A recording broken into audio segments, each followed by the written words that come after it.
I say that the Novus Ordo of Mass, published by Pope Paul VI, of most infelicitous memory, that Novus Ordo is not the Latin Roman Rite, but is a schismatic rite.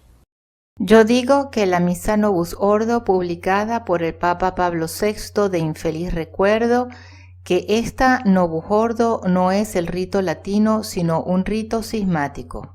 And there, in the oath of incoronation, it says, if I was to betray the handed-down tradition of my predecessors, God shall not be a merciful judge to me at the last judgment. Y allí en el juramento de coronación dice que si fuese a traicionar la tradición transmitida de mis predecesores, Dios no será para mí un juez misericordioso el día del último juicio. So, tradition binds the Pope, especially in liturgy. Why? The oldest liturgical principle that has been written down the first time in the year 250, exactly 1750 years ago, is lex orandi statuat legem credendi. The law of what has to be prayed will determine the law of what has to be believed. De manera que la tradición obliga al Papa, especialmente en la liturgia. ¿Por qué? El principio más antiguo, principio que se ha escrito por primera vez en el año 250, exactamente 1750 años atrás, ex lex orandi statuat legem credendi, la ley que debe rezarse determina la ley que se debe creer.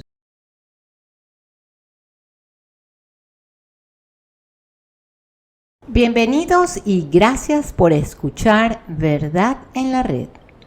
Antes de comenzar este video, queremos darle gracias a Dios por el arzobispo Marcel Lefebvre, por su fidelidad a la Iglesia, por su preocupación por la salvación de las almas. Verdaderamente un gran santo. Hay un pasaje en la Biblia que dice: antes bien, sea vuestro hablar sí, sí, o no, no. Y lo que es más de esto procede del maligno. Como se deben haber enterado, el Papa Francisco emitió un motu propio sobre el uso de la liturgia romana antes de la Reforma de 1970. Este motu propio es una despedida a los grupos tradicionalistas por no haber hecho bien su trabajo. Y su trabajo era destruir a la fraternidad sacerdotal de San Pío X, piedra de tranca, para la implementación de una nueva religión. Entre los grupos más afectados se encontrarán la Fraternidad Sacerdotal de San Pedro y el Instituto Cristo Rey, entre otros.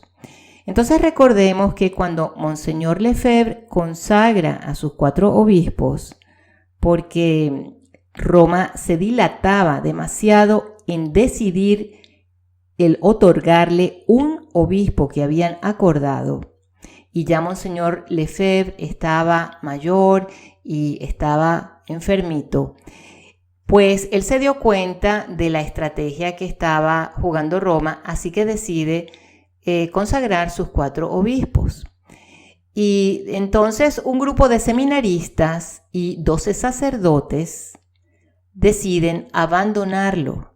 Y en menos de 3 semanas, exactamente a los 18 días de las consagraciones episcopales, en el mes de julio del año 1988, el Vaticano funda la Fraternidad Sacerdotal de San Pedro.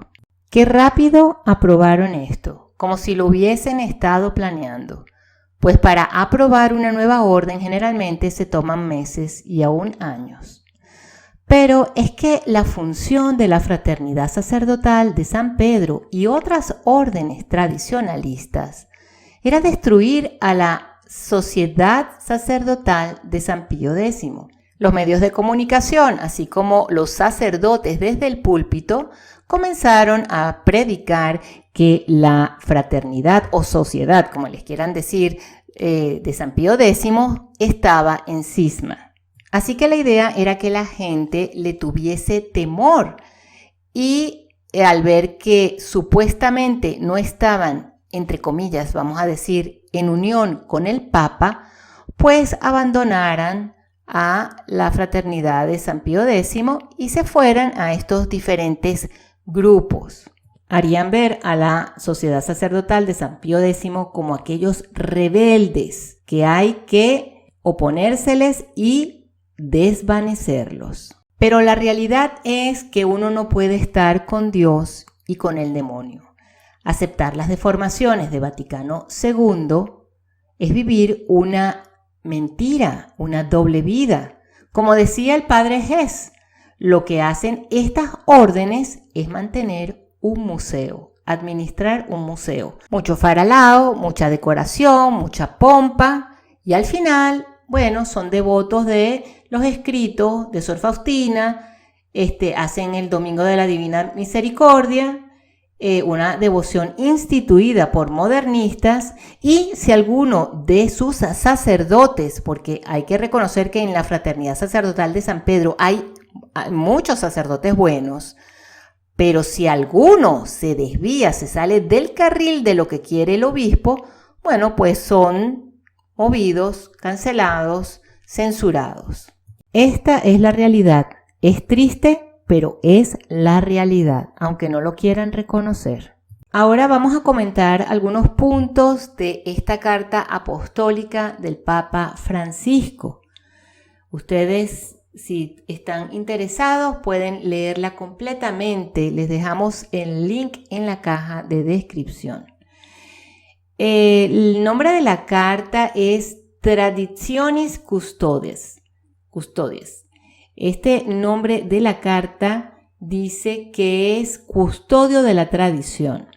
El Papa Francisco debería ser el primer guardián de la tradición, pero es ignorante, ya que habla de tradición que evoluciona, que cambia. Eso no es tradición.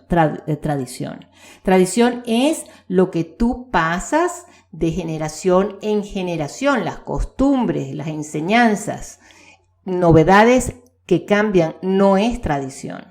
Este concepto de tradición que el Papa maneja es el concepto de los modernistas. En el artículo 1 de este documento se lee: los libros litúrgicos promulgados por los santos pontífices Pablo VI y Juan Pablo II, en conformidad con los decretos del Concilio Vaticano II, son la única expresión de la lex orandi del rito romano. Este es uno de los puntos más graves del documento, porque pareciera que quiere establecer una nueva fe. De hecho, es un acto cismático e inclusive herético, porque la lex orandi quiere decir que de la manera en que tú rezas, en que tú oras, alabas a Dios, así crees. Esto va en conjunto con la manera de creer, la lex orandi. Cuando tú cambias la lex orandi, cambias lo que crees. Y esto es herético. Es más, es cismático. El teólogo Francisco Suárez, uno de los teólogos más importantes después de Santo Tomás de Aquino, nos dice que uno de los actos que puede hacer un papa de manera que lo lleven al cisma es abolir los ritos tradicionales. Aquí no estamos juzgando al Papa Francisco, pero estamos juzgando sus actos. Uno de los puntos que llama bastante la atención también es en artículo 3, en la sección 2. Y el artículo 3 dice: el obispo en las diócesis en las que hasta ahora hay presencia de uno o más grupos que celebran según el misal anterior a la reforma de 1970 debe, y dice la sección 2, indicar uno o varios lugares donde los fieles pertenecientes a estos grupos puedan reunirse para la celebración de la Eucaristía. Y dice: no en las iglesias parroquiales y sin erigir nuevas parroquias personales. Quiere decir que no pueden usar la iglesia o la capilla de la parroquia. ¿Será que solamente les darán permiso si van a un sótano o a una sala de conferencias de hotel? Esto nos recuerda a lo que sufrió mucha gente de la fraternidad sacerdotal de San Pío X, cuando los rechazaban, cuando les prohibían, les negaban el uso de capillas para celebrar la misa. Sin embargo, se las prestaban a los protestantes. Sabemos de gente inclusive que se llegó a casar en funerarias porque no les prestaban las iglesias de la diócesis. Entonces, bueno, parece que la historia se repite de una manera diferente, pero se repite. En este mismo artículo, pero en la sección anterior, dice de comprobar que estos grupos no excluyan la validez y la legitimidad de la reforma litúrgica de los dictados del Concilio Vaticano II y del magisterio de los sumos pontífices. O sea, tienen que aceptar todos los errores de Vaticano II, que es cosa que cualquier seminarista de la Fraternidad Sacerdotal de San Pedro, por nombrar una, acepta antes de ordenarse. Pero ahora van más allá. Quieren que los fieles acepten la misa nueva a la par de la tradicional y todas las novedades de Vaticano II, porque si no, no hay misa tradicional. En el artículo 3, en la sección 6, dice cuidar de no autorizar la creación de nuevos grupos. Entonces uno se pregunta, ¿cómo podrán seguir ordenando sacerdotes si no quiere el Papa que estos grupos sigan creciendo? ¿Cuál es el obispo que se atreverá a contradecir al Papa? ¿Tendrá este obispo el mismo valor que tuvo Monseñor Lefebvre, que tuvo la visión de que estos momentos llegarían? Entonces recordarán con nostalgia el valor y la gran visión que tuvo Monseñor Lefebvre. ¿Morirán estas órdenes tradicionalistas?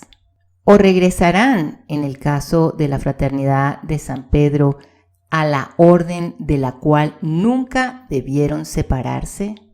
Porque por ahora las parroquias en las que aún pueden tener permiso de funcionar dependen y dependerán siempre y con gran temor del obispo de turno. Bueno, en base a lo que dice el documento, si estas órdenes, por ejemplo, no aceptan comunión en la mano, mujeres lectores, monaguillas en el altar, ministro extraordinario de la Sagrada Comunión, etc., si no están de acuerdo con esto, que son las novedades más notorias de Vaticano II, por decir algo, pues están fuera. Y entonces, ¿para qué van a ser tradicionalistas? No son tradicionalistas, porque si acceden a todo esto, bueno, lo que hacen es una farsa.